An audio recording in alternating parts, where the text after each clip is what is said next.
The shadow that knew my past. I never believed in the supernatural. Ghost stories were just stories meant for movies, campfires, or sleepless kids. But everything changed the night I realized something. Or someone was watching me. Not just recently, but for years. This isn't just another scary story. This is real. And it happened to me. It all started when I moved back into my childhood home, after nearly a decade away. The house felt familiar yet different, like it had been waiting. On my first night, while unpacking, I noticed the shadows in the hallway didn't match the lighting. One of them moved even when I didn't. I laughed it off, told myself I was tired. But the strange feeling never left.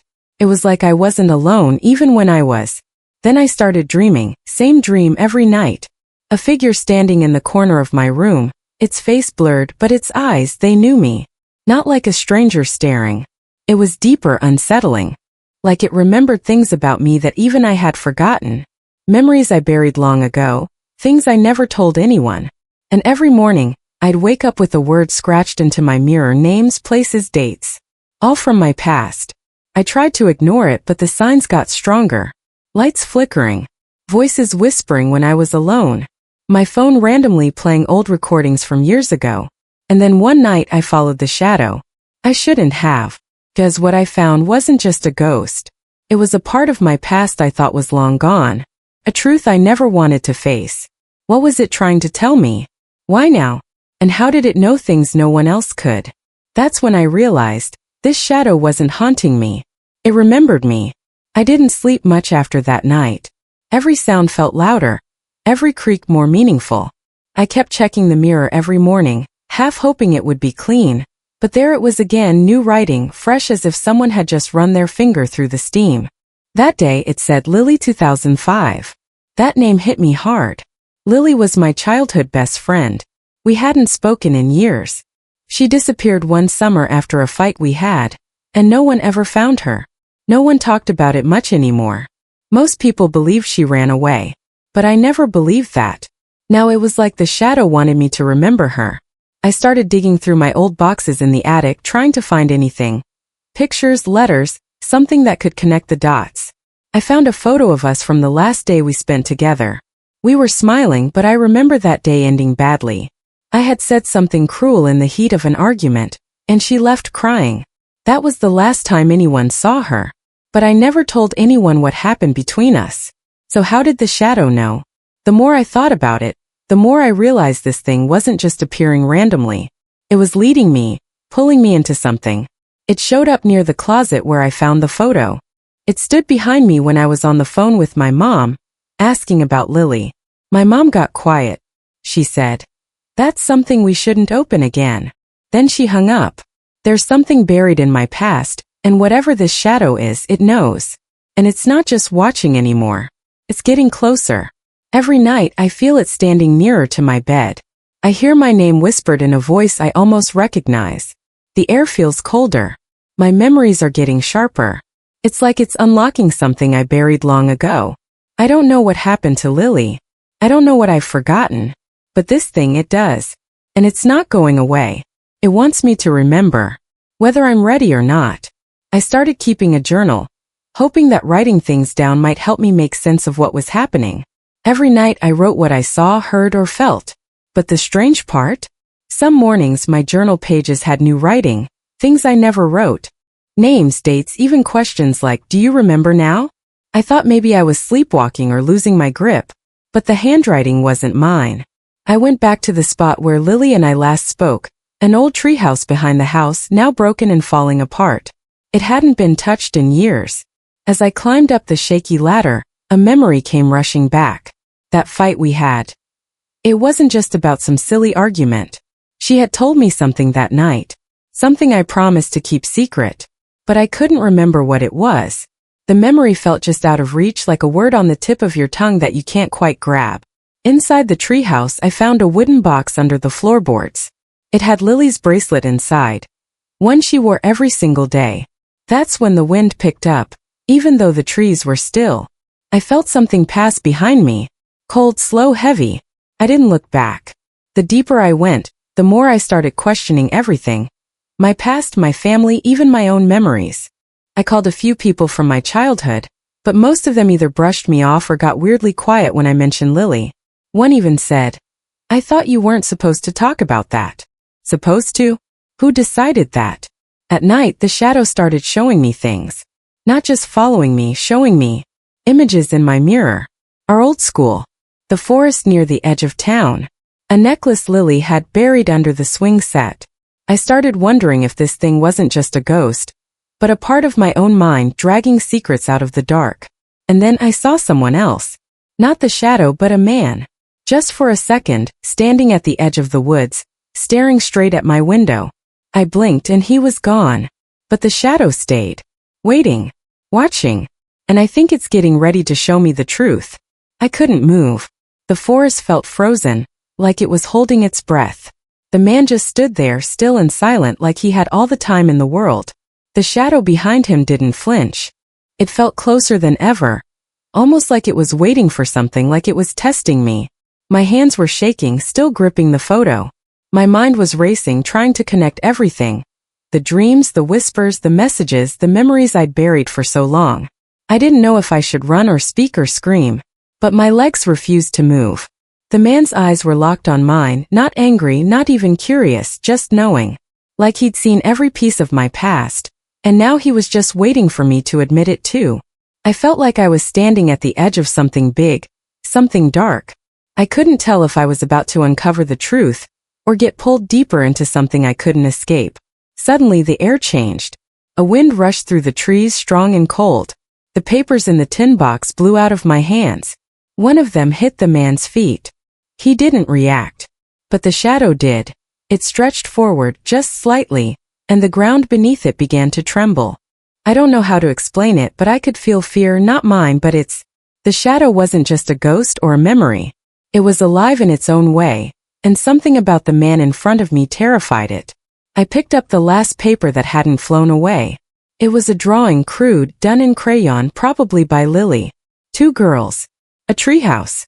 A third figure standing in the dark. No face. Just a long coat and a hat. And scribbled at the bottom were the words. He said, "Don't tell." I couldn't breathe. It hit me all at once. This wasn't just a haunting. This wasn't just about Lily disappearing. It was about something we both saw. Something that happened before she vanished, something we were never supposed to talk about. And I had blocked it out. Maybe on purpose. I backed away slowly, the leaves crunching under my feet like thunder. The man didn't follow. He just watched. The shadow moved between us, standing like a barrier. Protecting. Or warning. I couldn't tell. But deep down, I knew I was standing in the middle of something I hadn't finished. Something unfinished inside me too. The whispers started again. Louder this time. Layers of voices, Lily's, mine, even my mom's. All overlapping, echoing, pulling me back into memories I thought I'd left behind. The swing set. The old trail. The secret spot behind the shed. They were all pieces of something bigger. And whatever this was, it wasn't done with me yet. The man lifted his hand slowly and pointed to the trail behind him. The same trail Lily and I used to run down as kids. My heart was pounding. I knew if I followed it, everything would change. But I also knew I had no choice. I stood there for a long moment, staring down that old trail, the one the man was pointing to. I knew it wasn't just about following the path. It was about stepping back into something I tried to forget for most of my life. I felt the shadow behind me again, like it was giving me a choice: walk away and never know, or follow the truth no matter how dark it was. I took a step forward. The trail was overgrown, barely visible, but my feet seemed to remember. Each step brought flashes, Lily laughing, chasing me through the woods, daring me to go further. Then another memory surfaced, one I hadn't thought about in years. A small wooden door built into the side of a hill, hidden under ivy and old boards. We called it the safe place. It wasn't really a fort or a playhouse. It was something older. We didn't build it. It was just there. And we were told never to go inside. But we did. One summer afternoon, just before Lily disappeared, we snuck in. I remember the damp smell, the carved symbols on the stone walls, the way it made my skin crawl. And I remember the man. He wasn't there physically, but Lily said he used to come in her dreams. She said he warned her not to speak about what we saw in that place. I thought she was just being dramatic. But now, standing here all these years later, I wasn't so sure. I found the door again. The wood was rotting, the hill around it starting to collapse. But it was still there. Still waiting. I hesitated, heart racing, breath short. And that's when the second twist hit me like a punch. There was someone else. From behind the trees, a flashlight flickered. Then a voice, familiar, broken. My older brother. He stepped out slowly, hands shaking, eyes wide like he had seen what I had. You shouldn't be here, he whispered. I thought it was done. My brother had moved away years ago and we barely spoke anymore. He had always been quiet, always changed the subject when Lily's name came up.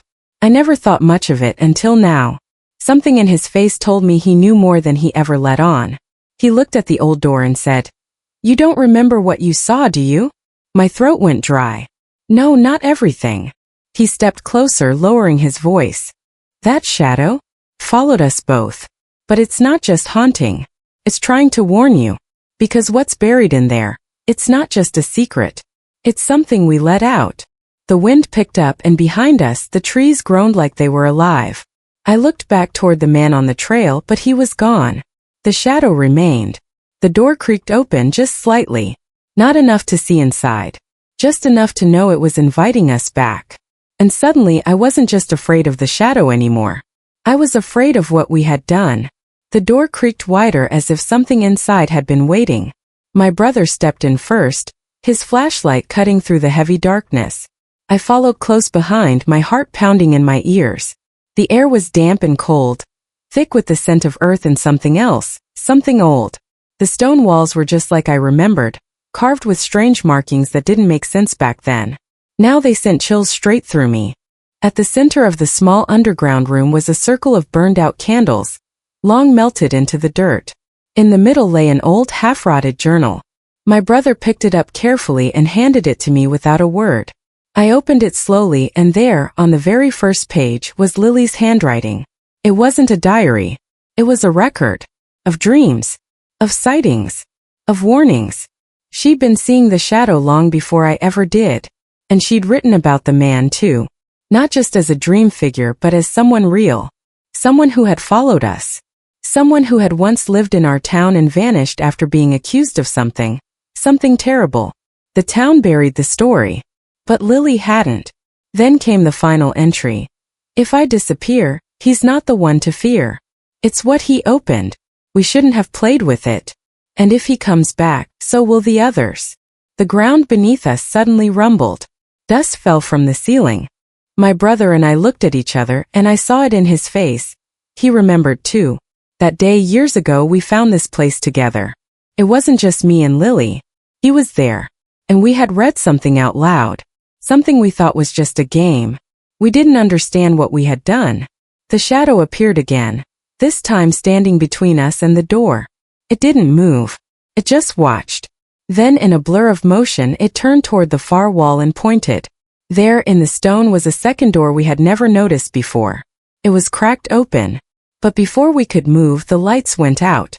And a child's voice echoed in the dark, clear, cold, and close. You found the wrong secret. The child's voice echoed for a few seconds longer before everything fell quiet.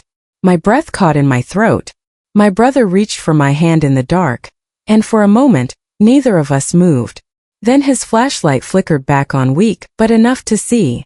The second door was still slightly open, the edges lined with fresh dirt, like it had only recently been disturbed. We didn't open it. Instead, we turned around slowly. The shadow was still there, watching us. But something had changed. It didn't feel angry or threatening anymore. It felt tired, like it had done what it came to do. As we stepped past it, it didn't follow. It stayed behind near that second door. Almost like it was choosing to stay sealed in with whatever was on the other side. When we got back outside, the air felt lighter. The woods no longer seemed suffocating.